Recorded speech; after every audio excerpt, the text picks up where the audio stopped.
한국은 다른 나라들과 달랐습니다. 미국은 지금 무너지고 있습니다. 37조 9천억 달러의 국가부채, 1조 8천억 달러의 연방적자, 700만 명이 거리로 쏟아진 시위, 경주 APEC 정상회의를 앞두고 백악관은 한국에 전례 없는 요구를 했습니다. 대미투자금 3,500억 달러, 45일 내 현금 납부, 외환 보유액의 84%를 내놓으라는 겁니다. 트럼프는 확신했습니다. 에이펙 개최 전에 한국을 굴복시키겠다. 그러나 한국의 단 한마디가 초강대국의 공장을 멈춰 세웠습니다. 과연 한국은 미국의 요구에 어떻게 대응했을까요? 지금부터 워싱턴 20년 차 분석관이 목격한 진짜 이유를 공개합니다. 2025년 9월 17일 오전 10시 저는 워싱턴 DC 중심부에 있는 싱크탱크 회의실에 앉아 있었습니다. 회의실은 긴장감으로 가득 차 있었죠. 백악관 고위 관계자가 급히 소집한 브리핑이었습니다. 그가 서류를 테이블 위에 던지듯 놓으며 말했습니다. 백악관이 한국의 대미투자금을 요구했습니다. 3,500억 달러입니다. 45일 내 현금으로 납부하라고 통보했습니다. 회의실이 순간 조용해졌습니다. 모두가 그 숫자의 의미를 이해하는데 몇 초가 필요했죠. 3,500억 달러. 이건 단순히 큰 돈이 아니었습니다. 옆자리에 앉은 제 동료가 계산기를 두드리기 시작했습니다. 그의 손가락이 점점 빨라지더니 멈췄습니다. 얼굴이 창백해진 그가 중얼거렸어요. 이건 한국 외환 보유액의 84%입니다. 거의 전부를 내놓으라는 소리잖아요. 회의실이 다시 술렁이기 시작했습니다. 누군가가 물었습니다. 한국이 거절하면 어떻게 되죠? 고위 관료가 비웃듯 대답했습니다. 거절하겠습니까? 우리는 미국입니다. 게다가 APEC 몇 주 후입니다. 한국은 국제적인 망신을 피하려면 굴복할 겁니다. 저는 그 순간 이상한 느낌을 받았습니다. 정말 그럴까? 한국이 정말 그렇게 쉽게 굴복할까? 저는 지난 20년간 동아시아 정세를 분석해온 사람입니다. 한국이라는 나라를 어느 정도 안다고 생각했죠. 하지만 그날 회의실에서 느낀 위화감은 뭔가 다른 시나리오가 펼쳐질 수 있다는 본능적인 예감이었습니다. 같은 시각 지구 반대편 서울에서는 완전히 다른 풍경이 펼쳐지고 있었습니다. 한국 정부는 놀라울 정도로 조용했습니다. 청와대에서 긴급 성명을 발표하지도 않았고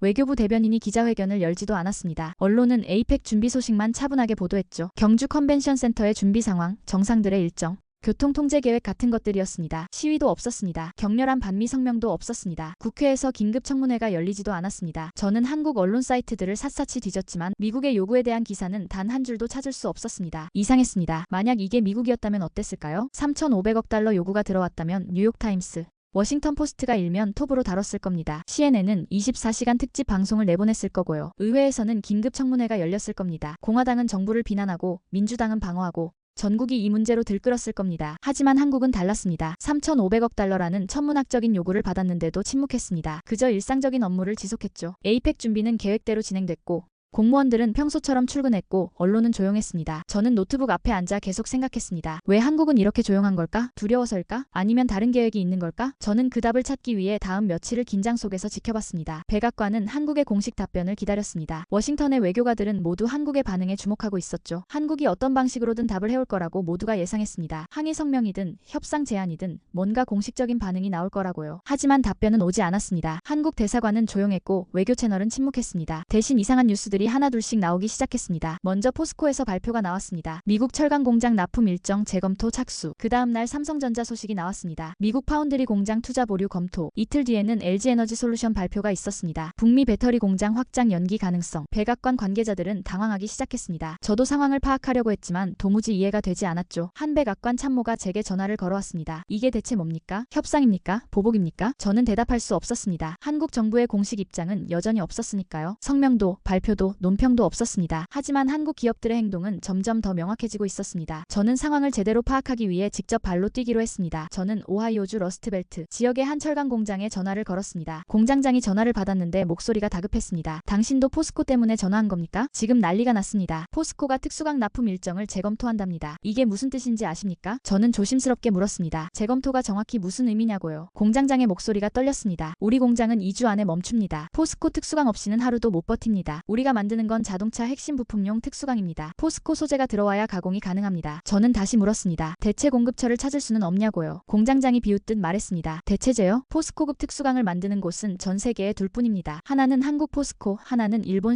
신일본제철입니다. 일본은 이미 풀가동 중이고 여유 물량이 없습니다. 설령 있다 해도 우리 공장 스펙에 맞는 소재를 만들려면 6개월은 걸립니다. 우리는 끝입니다. 전화를 끄는 저는 등골이 오싹했습니다. 이건 단순한 일정 조정이 아니었습니다. 저는 곧바로 미시간의 배터리 공장, 캘리포니아의 반도체 공장, 텍사스의 디스플레이 공장에 연락을 취했습니다. 모두 같은 상황이었습니다. 한국산 소재가 끊기면 2주를 못 버팁니다. 대체재는 없습니다. 미국 공장들이 줄줄이 멈춰 서게 됩니다. 저는 그제야 깨달았습니다. 한국은 한마디도 하지 않았습니다. 협박도, 경고도, 성명도 내지 않았습니다. 단지 재검토만 했을 뿐입니다. 하지만 그 재검토라는 단어 하나가 미국 전역의 공장들을 공포에 떨게 만들고 있었습니다. 한국은 말이 필요 없었던 겁니다. 숫자가, 현실이, 의존도가 모든 걸 말해주고 있었으니까요. 저는 사무실에 혼자 남아 긴급 보고서를 작성하기 시작했습니다. 제목은 한국 공급망 의존도 분석이었습니다. 저는 지난 10년간의 무역 데이터를 모두 끄집어냈습니다. 숫자들을 하나하나 정리하면서 저는 점점 더 충격에 빠졌습니다. 조선산업부터 봤습니다. 한국은 세계 선박 수주량의 60%를 차지하고 있었습니다. 특히 LNG 운반선, 초대형 컨테이너선 같은 첨단 선박은 한국 없이는 만들 수 없었죠. 만약 한국 조선소들이 멈춘다면 전 세계 해운 산업이 최소 5년은 공백 상태에 빠집니다. 반도체 메모리를 봤습니다. 삼성과 SK하이닉스가 세계 시장의 60% 이상을 장악하고 있었습니다. 디램, 낸드 플래시 같은 메모리 반도체는 스마트폰, 컴퓨터, 서버, 모든 전자기기의 핵심입니다. 대체재는 사실상 없습니다. 배터리 소재를 봤습니다. LG화학, 삼성 SDI,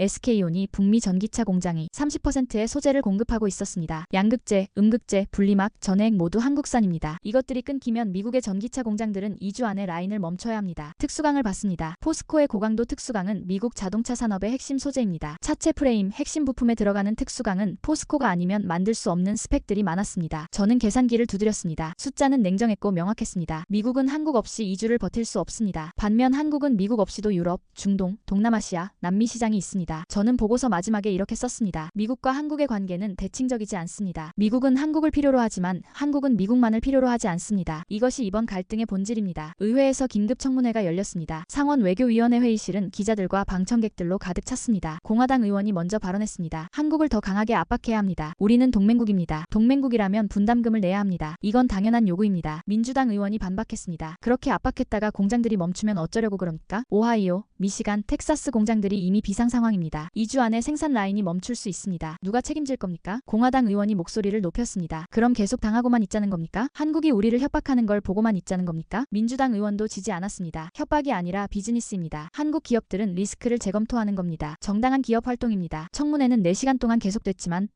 결론은 나오지 않았습니다. 의원들은 서로를 비난했고 증인들은 우려를 표명했지만 해결책은 없었습니다. 청문회가 끝난 후 한 의원이 제게 다가왔습니다. 당신은 한국 전문가죠? 한국은 왜 아무 말이 없습니까? 정부 성명도 대사관 논평도 아무것도 없잖아요. 저는 잠시 생각하다가 대답했습니다. 말할 필요가 없으니까요. 숫자가 이미 모든 걸 말하고 있습니다. 한국은 협박하지 않습니다. 단지 현실을 보여주고 있을 뿐입니다. 의원은 고개를 저으며 자리를 떴습니다. 저는 그날 밤 집에 돌아가서도 잠을 이루지 못했습니다. 상황이 어떻게 끝날지 도무지 예측할 수 없었으니까요. 백악관에서 긴급회의가 열렸습니다. 트럼프 대통령이 참모들을 불러 모았죠. 국무장관, 재무장관, 무역대표부 대표, 백악관 비서실장이 모두 참석했습니다. 한 참모가 상황을 보고했습니다. 미시간 GM 공장이 조업 중단 위기입니다. 한국산 배터리 소재 공급이 불확실해지면서 생산 계획을 못 잡고 있습니다. 다른 참모가 이어서 말했습니다. 텍사스 반도체 공장도 마찬가지입니다. 삼성전자가 투자를 보류하면서 현지 협력 업체들이 연쇄 타격을 받고 있습니다. 또 다른 참모가 보고했습니다. 오하이오 철강 산업이 가장 심각합니다. 포스코 특수강 공급이 끊기면 2주 내로 공장들이 멈춥니다. 실업자가 수만 명 발생할 겁니다. 트럼프는 침묵했습니다. 그는 러스트벨트를 너무나 잘 알고 있었습니다.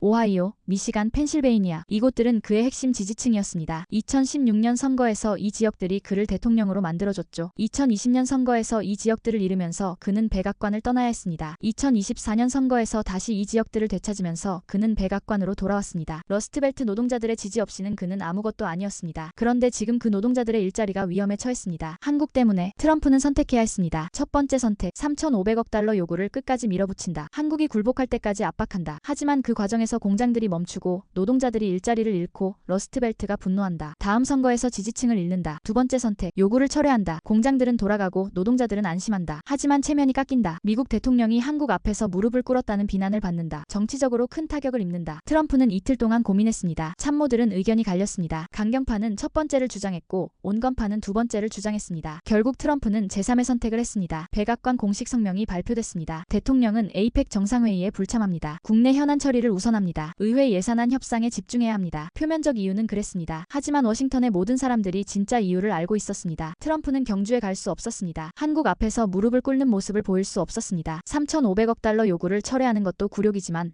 그걸 한국 땅에서 발표하는 건 더 큰 굴욕이었습니다. 차라리 안 가는 게 나았습니다. 같은 날 오후 서울에서 한국 정부 브리핑이 있었습니다. 외교부 대변인이 간단하게 말했습니다. 에이펙 정상회의는 예정대로 진행됩니다. 미국 측 사정을 존중합니다. 21개국 정상들을 환영할 준비가 되어 있습니다. 조용했습니다. 승리 선언도 없었습니다. 비난도 없었습니다. 그저 사무적인 브리핑일 뿐이었습니다. 하지만 그 조용함이 더 큰 메시지를 전달했습니다. 한국은 동요하지 않았고 계획대로 일을 진행했고 미국 대통령의 불참쯤은 아무 문제가 안 된다는 메시지였습니다. 저는 그날 밤 다시 보고서를 작성했습니다. 이번엔 비교 분석이었습니다. 미국 대 한국 목소리를 비교했습니다. 미국은 트럼프의 트윗, 의회 청문회, 언론 데서트필로 시끄러웠습니다. 한국은 공식 성명 없이 조용히 업무를 지속했습니다. 행동을 비교했습니다. 미국은 3,500억 달러를 요구했다가 철회했고 결국 회의에 불참을 통보했습니다. 한국은 침묵하고 재검토하고 회의를 성공적으로 준비해 나갔습니다. 결과를 비교했습니다. 미국은 공장 마비 위기를 겪었고 대통령 체면이 손상됐습니다. 한국은 공급망 영향력을 과시했고 에이펙을 성공적으로 준비했고 실리를 챙겼습니다. 저는 보고서 마지막에 이렇게 썼습니다. 미국은 소리 질렀지만 한국은 침묵했습니다. 미국은 협박했지만 한국은 재검토했습니다. 미국은 무릎 꿇었지만 한국은 일했습니다. 이것이 이번 사건의 본질입니다. 경주 힐튼 호텔 컨벤션 센터 에이펙 정상회의 개막식에는 21개국 정상들이 참석을 약속했습니다. 중국, 일본, 러시아, 캐나다, 호주, 멕시코, 동남아시아 국가들, 태평양을 둘러싼 주요 국가들이 모두 모이게 됩니다. 단 한 나라만 빠지고요. 바로 미국. 트럼프 대통령의 자리는 비어있게 됩니다. 한국 대통령의 개회사에는 아래 내용이 포함됩니다. 공급망 안보는 협박이 아닌 신뢰로 만들어집니다. 우리는 서로 의존하고 있습니다. 이 의존성을 무기가 아닌 협력의 토대로 삼아야 합니다. 에이펙은 그런 협력의 장이 될 것입니다. 공급망 협력 방안, 무역 장벽 완화, 기술 협력, 기후변화 대응, 여러 의제들이 논의됐고 합의가 이루어질 것입니다. 트럼프의 빈자리는 참석 여부를 두고 많은 의견들이 있습니다. 미국은 에이펙의 핵심 국가입니다. 경제 규모도 가장 크고 영향력도 가장 큽니다. 그런 미국이 없는 에이펙, 그건 단순히 한 나라가 빠지는 게 아닙니다. 그건 힘의 중심이 이동하고 있다는 신호입니다. 같은 시각 워싱턴, 700만 명이 거리로 쏟아져 나왔고 계속 늘어나는 추세입니다. 37조 달러의 국가부채를 규탄하는 시위입니다. 의회는 여전히 예산안 하나 통과시키지 못하고 공전하고 있었습니다. 공화당과 민주당은 서로를 비난하며 싸웠습니다. 트럼프는 백악관에서 트윗을 올렸습니다. 의회가 나라를 망치고 있다. 예산안을 빨리 통과시켜라. 하지만 아무도 그의 말을 듣지 않았습니다. CNN 헤드라인이 떴습니다. 트럼프, 한국에 밀려 에이펙 불참, 공급망 굴욕. 뉴욕타임스는 사설을 실었습니다. 미국은 더 이상 협박으로 세계를 움직일 수 없다. 워싱턴 포스트는 분석 기사를 냈습니다. 한국의 조용한 승리, 공급망이 무기가 된 시대. 저는 사무실에서 이 모든 뉴스를 지켜봤습니다. 20년 동안 워싱턴에서 일하면서 이런 상황은 처음이었습니다. 미국이 작은 동맹국에게 무릎을 꿇은 겁니다. 아니, 정확히는 무릎을 꿇지 않기 위해 회의에 불참하겠다는 겁니다. 하지만 그 불참 자체가 패배를 인정한 것이나 마찬가지였습니다. 저는 그때 깨달았습니다. 힘은 크기가 아니구나. 힘은 의존성이구나. 미국은 한국을 필요로 합니다. 특수강 없이는 자동차를 만들 수 없고 반도체 없이는 전자기기를 만들 수 없고 배터리 소재 없이는 전기차를 만들 수 없습니다. 반면 한국은 미국만을 필요로 하지 않습니다. 유럽이 있고 중동이 있고 아시아가 있고 남미가 있습니다. 한국은 선택지가 있었지만 미국은 없었습니다. 그게 결정적인 차이였습니다. 저는 노트에 이렇게 적었습니다. 이건 단순한 외교 갈등이 아니다. 이건 새로운 시대의 시작이다. 크기가 아닌 의존성이 힘을 결정하는 시대. 협박이 아닌 실행이 결과를 만드는 시대. 선언이 아닌 침묵이 승리를 가져오는 시대. 저는 인천공항에 도착했습니다. 서울로 날아온 겁니다. 저는 직접 확인하고 싶었습니다. 한국은 정말 어떻게 이 모든 걸 해낸 걸까? 정말 계획이 있었던 걸까? 아니면 그냥 운이 좋았던 걸까? 저는 택시를 타고 경기도 포항으로 향했습니다. 포스코 본사와 공장이 있는 곳입니다. 포항 철강 공장, 거대한 용광로들이 24시간 불을 뿜고 있었습니다. 특수강 생산 라인은 쉬지 않고 돌아갔습니다. 컨베이어 벨트 위로 뜨거운 강철이 흘러갔고 노동자들이 정확하게 작업했습니다. 납기 준수율 98.7%, 세계 최고 수준이었습니다. 저는 공장장을 만났습니다. 50대 중반의 엔지니어 출신이었습니다. 그의 사무실은 검소했습니다. 화려한 장식 하나 없이 도면과 생산 일정표로 가득 차 있었습니다. 저는 조심스럽게 물었습니다. 트럼프 대통령의 요구가 있었을 때 어떻게 대응하셨습니까? 공장장은 잠시 생각하더니 담담하게 대답했습니다. 대응이요? 우리는 그냥 일했습니다. 정치는 정부가 하는 일이고 우리는 납기를 지키는 게 일입니다. 저는 다시 물었습니다. 하지만 미국이 3,500억 달러를 요구했는데요. 그건 엄청난 압박 아닙니까? 공장장이 어깨를 으쓱했습니다. 그래서요? 계약서에는 그런 거 없습니다. 우리는 계약대로 납품하고 계약대로 대금을 받습니다. 그 이상도 이하도 아닙니다. 정치적인 압박이 있다고 해서 우리가 계약을 어길 이유는 없죠. 저는 놀랐습니다. 이 사람은 정말로 정치에 관심이 없었습니다. 그는 그저 엔지니어였고 공장을 운영하는 관리자였고 납기를 지키는 게 자신의 임무라고 생각했습니다. 저는 또 물었습니다. 그럼 납품 일정 재검토는 뭐였습니까? 그건 일종의 경고 아니었습니까? 공장장이 고개를 저었습니다. 경고가 아닙니다. 불확실성이 생기면 우리는 당연히 일정을 재검토합니다. 미국 정부가 한국에 무리한 요구를 하면 한미 관계가 불안해지고 그럼 우리 비즈니스도 영향을 받을 수 있습니다. 그래서 우리는 리스크를 점검한 겁니다. 납품을 계속할 수 있을지, 대금 결제에 문제가 없을지, 물류에 차질이 없을지 그런 걸 확인하는 게 재검토입니다. 이건 정상적인 기업 활동입니다. 저는 그제야 이해했습니다. 한국 정부는 기업들에게 아무 지시도 하지 않았습니다. 보복하라고도 압박하라고도 말하지 않았습니다. 기업들은 그저 자기 일을 했습니다. 리스크를 관리하고 계약을 지키고 납기를 맞추려고 노력했습니다. 하지만 그 정상적인 기업 활동이 미국에는 엄청난 압박으로 다가온 겁니다. 왜냐하면 미국은 한국 기업들에 너무 의존하고 있었으니까요. 저는 포항을 떠나 서울로 돌아왔습니다. 다음 날 저는 광화문에 있는 정부 청사를 방문했습니다. 한국통상교섭본부의 고위 관료를 만났습니다. 60대 초반의 베테랑 외교관이었습니다. 그는 30년 넘게 통상 협상을 해온 사람이었습니다. 우리는 조용한 회의실에서 마주 앉았습니다. 저는 단도직입적으로 물었습니다. 왜 공식 성명을 내지 않으셨습니까? 미국이 3,500억 달러를 요구했는데 정부가 침묵한 이유가 뭡니까? 관료는 차를 한 모금 마시고 천천히 대답했습니다. 말이 필요 없었습니다. 숫자가 이미 모든 걸 말하고 있었으니까요. 우리가 성명을 내고 항의하고 반발하면 어떻게 됩니까? 외교 갈등으로 비화되고 양국 관계가 악화되고 결국 협상 테이블에 앉게 됩니다. 그럼 미국은 우리에게 양보를 요구할 겁니다. 3,500억은 아니더라도 일부라도 내놓으라고 압박할 겁니다. 저는 고개를 끄덕였습니다. 관료가 계속 말했습니다. 하지만 우리가 침묵하면 어떻게 됩니까? 외교 갈등이 없으니 협상도 없습니다. 대신 현실이 말을 합니다. 미국 기업들이 우리 소재 없이 못 버틴다는 현실. 미국 공장들이 2주 안에 멈춘다는 현실. 러스트벨트 노동자들이 일자리를 잃는다는 현실. 그 현실이 트럼프를 압박합니다. 우리가 할 필요가 없습니다. 저는 감탄했습니다. 이건 단순한 침묵이 아니었습니다. 이건 계산된 전략이었습니다. 저는 다시 물었습니다. 재검토는 보복입니까? 관료가 고개를 저었습니다. 보복이 아닙니다. 보복이라는 건 상대방을 해치려는 의도가 있을 때입니다. 하지만 우리는 아무도 해치려 하지 않았습니다. 기업들이 불확실성 앞에서 리스크를 점검한 겁니다. 이건 당연한 절차입니다. 우리 정부는 기업들에게 어떤 지시도 하지 않았습니다. 기업들이 스스로 판단하고 행동한 겁니다. 우리는 그저 지켜봤을 뿐입니다. 저는 또 물었습니다. 하지만 결과적으로 미국을 압박한 게 아닙니까? 관료가 잠시 생각하더니 조심스럽게 말했습니다. 압박이라는 말은 적절하지 않습니다. 우리는 협박하지 않습니다. 우리는 단지 일을 합니다. 계약을 지키고 납기를 맞추고 품질을 유지합니다. 그런데 미국이 무리한 요구를 하면 불확실성이 생깁니다. 기업들은 그 불확실성에 대응합니다. 이게 시장 경제의 기본 원리입니다. 미국이 압박을 느꼈다면 그건 우리가 가한 압박이 아니라 시장이 보낸 신호입니다. 저는 그의 말을 곱씹었습니다. 한국은 정말로 아무것도 하지 않았습니다. 협박도 보복도 압박도 하지 않았습니다. 단지 시장이 작동하도록 놔뒀을 뿐입니다. 그리고 시장은 명확한 메시지를 보냈습니다. 미국은 한국을 필요로 한다. 한국 없이는 미국 산업이 돌아가지 않는다. 그게 현실이었습니다. 저는 회의실을 나오면서 생각했습니다. 이게 진짜 힘이구나. 소리 지르지 않아도 되는 힘, 협박하지 않아도 되는 힘, 그저 존재하는 것만으로 상대방이 의존하게 만드는 힘. 한국은 그런 힘을 가지고 있었습니다. 저는 인천공항에서 워싱턴행 비행기를 탔습니다. 서울에서의 4일은 제 인생에서 가장 많은 걸 배운 시간이었습니다. 비행기 안에서 저는 노트북을 꺼내 최종 보고서를 작성했습니다. 제목은 조용한 자의 승리였습니다. 저는 이렇게 썼습니다. 미국은 세계 최강대국입니다. GDP 1위, 군사력 1위, 달러 기축통화, 누구도 부인할 수 없는 사실입니다. 하지만 한국은 다릅니다. 인구 5천만 명, 땅 10만 제곱킬로미터, 미국의 43분의 1입니다. 그런데 한국은 조선 60%를 점유하고 있습니다. 반도체 메모리 60%를 점유하고 있습니다. 배터리는 북미 공장의 30%가 의존합니다. 특수강은 미국 철강 산업의 핵심입니다. 미국은 한국 없이 2주를 못 버팁니다. 이게 숫자가 말하는 진실입니다. 저는 계속 썼습니다. 미국은 3,500억 달러를 요구했습니다. 한국은 한마디도 안 했습니다. 미국은 협박했습니다. 한국은 이랬습니다. 미국 대통령은 회의에 불참했습니다. 한국은 21개국 정상을 초대했습니다. 미국은 체면을 잃었습니다. 한국은 신뢰를 얻었습니다. 저는 키보드를 두드리며 생각했습니다. 트럼프는 확신했습니다. 에이펙 전에 한국을 굴복시킬 수 있다고. 하지만 한국은 굴복하지 않았습니다. 한국은 단지 침묵했습니다. 그리고 이랬습니다. 그것만으로 충분했습니다. 비행기가 태평양 상공을 날고 있었습니다. 저는 창밖을 바라봤습니다. 구름 아래로 끝없는 바다가 펼쳐져 있었습니다. 저는 생각했습니다. 이 바다를 사이에 두고 두 나라가 대결했습니다. 하나는 거대한 초강대국, 하나는 작은 동맹국. 누가 이겼을까요? 크기로 보면 미국이 압도적입니다. 하지만 결과로 보면 한국이 이겼습니다. 왜일까요? 저는 보고서에 이렇게 적었습니다. 힘은 목소리가 아닙니다. 힘은 의존성입니다. 강함은 협박이 아닙니다. 강함은 실행입니다. 승리는 선언이 아닙니다. 승리는 침묵입니다. 한국은 이 모든 걸 보여줬습니다. 저는 보고서의 마지막 장을 썼습니다. 한국인 여러분, 당신들은 조용히 이겼습니다. 소리 한 번 안 지르고 협박 한 번 안 하고